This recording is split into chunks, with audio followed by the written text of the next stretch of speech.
Hi friends, welcome back to my channel. నేను వినయ్. అయితే ఈరోజు మనం ఎపిసోడ్ 2లో పోతున్నాము. The tracks of India, the story of Indian railway సిరీస్లో ఎపిసోడ్ 2 మొదటి రైల్వే ప్లానింగ్ మరియు ప్రపోజల్. 19వ శతాబ్దంలో బ్రిటిష్లో ఒక విప్లవమే జరుగుతుంది. స్టీమ్ ఇంజన్ రైల్వే పరిశ్రమలో ఒక కొత్త యుగం ఇది. ఆ సమయంలో భారతదేశం ఒక విలువైన కాలనీ. ఈ విలువైన కాలనీలో ఒక పెద్ద సమస్య: వస్తువులు, సైనికులు, అధికారులు దేశమంతటా చురుగ్గానైతే ప్రయాణించలేరు. రోడ్లు అసమర్థం, నదులు క్రమం తప్పినవే. ఆ కారణంగా 1832లో రైల్వే నిర్మాణానికి మొదటి ప్రపోజల్ వచ్చి చేరింది. 1832లో చెన్నైలో ఒక చిన్న ప్రైవేట్ రైల్వే లైన్ని నడిపించాలని అనుకున్నారు. అది కేవలం ఆలోచనగా మాత్రమే మిగిలిపోయింది. అయితే 1840లో బ్రిటిష్ అధికారులు, ఇంజనీరులు, వ్యాపారవేత్తలు భారతదేశంలో ఒక పెద్ద రైల్వే ప్రాజెక్ట్ని అయితే స్టార్ట్ చేయాలని సీరియస్గానైతే ప్రణాళికలు అయితే స్టార్ట్ చేసిర్రు. ఇందులో 3 ప్రధాన లక్ష్యం: వ్యాపారం, సైనిక అవసరాలు, పాలన సులభతరం. ఈ 3 అంశాలు ముఖ్యమైనవి వీళ్ళకి.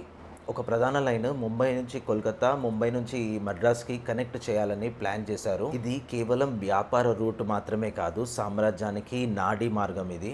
1845లో 2 ప్రైవేట్ కంపెనీలు లండన్లో స్థాపించబడ్డాయి. అందులో ఒకటి the great Indian peninsula railway, రెండోది the east India railway company.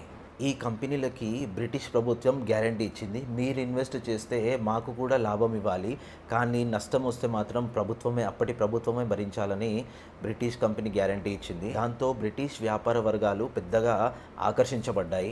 ఇది ఇలా ఉండగా కొన్ని ప్రశ్నలైతే లేవనెత్తారు అప్పటి అధికారులు. భారతదేశ భౌగోళిక పరిస్థితులు, విపరీతమైన వేడి, వర్షాకాలము, ఇవన్నీ మనం అధిగమించి దాటగలమా అని అప్పటి అధికారులకు ఒక ఆలోచన అయితే వచ్చింది. మరొకటి, భారత ప్రజలు రైల్వేని యూజ్ చేస్తారు అని ఇంకొక ఆలోచన వచ్చింది. ఇలాంటి అనుమానాలు ఉన్నా కూడా బ్రిటిష్ ప్రభుత్వానికి, బ్రిటిష్ అధికారులకి ఈ రైల్వే ప్రాజెక్టుని ఆపాలనే ఆలోచన మాత్రం లేదు. ఈ రైల్వే నిర్మాణం అనేది ఒక ఇంజనీరింగ్ ప్రాజెక్టే కాదు, ఇందులో వ్యాపార, సైనిక, రాజకీయ వ్యూహం ఉంది. ప్రతి లైన్ వెనుక ఉన్నది వ్యాపార లాభం, ప్రతి స్టేషన్ వెనుక ఉన్నది సామ్రాజ్యపు చెక్ పాయింట్. ఈ ప్రణాళికలు, డాక్యుమెంట్స్, మ్యాప్స్ ఇవన్నీ కలిపి ఒక కొత్త పందా అయితే మొదలు పెట్టాయి. దశల వారీగా సర్వేలు పూర్తయ్యాయి. 1849లో బ్రిటన్ ప్రభుత్వం ఫైనల్ ఆదేశాలు అయితే జారీ చేసింది. Put iron on the rails, put India together అనే కార్యక్రమం అయితే మొదలుపెట్టారు. 1853లో ముంబై టు థానే ఒక రైలు ప్రయాణం అయితే ప్రారంభం కాబోతుంది. 1853 ఏప్రిల్ 16. ఇది కేవలం ఒక రోజు మాత్రమే కాదు, ఒక చరిత్రాత్మకమైన రోజు. భారతదేశం రైల్వే యుగంలోకి ప్రవేశించబోతుంది.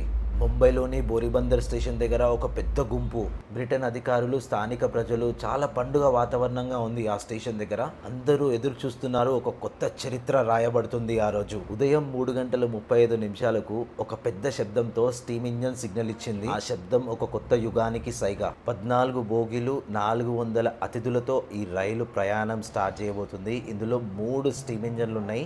సింధ్, సుల్తాన్, షాహీబ్ అని ఆ 3 ఇంజన్లకు 3 నామకరణాలు అయితే చేసిర్రు. 21 టైమ్స్ ఫైరింగ్ చేసి గౌరవ వందనం ఇచ్చారు ఆ రైలుకి. టాకులు, బ్యాండ్ వేడుకలతో అలా మొదలైంది భారతదేశపు మొదటి ప్యాసింజర్ రైలు. బోరీబందర్ నుంచి తానే వరకు 34 కిలోమీటర్ ప్రయాణించింది. మధ్యలో 3 halls: Byculla, Sion and Vikhroli. ప్రయాణానికి 57 నిమిషాలు పట్టింది. ఇది కేవలం రైలు ప్రయాణమే కాదు, భారతదేశంని కలిపే మొదటి అడుగు. ముందు చిన్న పాదాలు, తర్వాత పెద్ద దారులు. ప్రయాణం వెనుక ఉన్నది the great Indian peninsula railway company. ఎందుకంటే వ్యాపారం, సైనిక అవసరాలు, పాలన సాగించాలంటే రైలు ప్రయాణం చాలా ముఖ్యం. ఈ ప్రారంభం తర్వాత రైల్వేలు వేగంగా విస్తరించబడ్డాయి. ముంబై నుండి పూణే, కోల్కతా నుంచి ఢిల్లీ, భారతదేశం మొత్తం ఐరన్ ట్రాక్స్ తో కప్పబడింది. కానీ ఈ రైలు వెనుక ఉన్నది కేవలం ఇంజనీరింగ్ అద్భుతమే కాదు, ఇది సామాజిక, ఆర్థిక, రాజకీయ పరిణామాల ప్రారంభం. ఒక రైలు, ఒక సామ్రాజ్యం, ఒక దేశం ఇప్పుడు కొత్త మార్గంలో నడుస్తున్నాయి. 1853లో స్టార్ట్ అయిన ఈ రైలు ప్రయాణం ఇప్పటి వరకు సాగుతూ చరిత్రకు ఒక కొత్త బీజం వేసింది.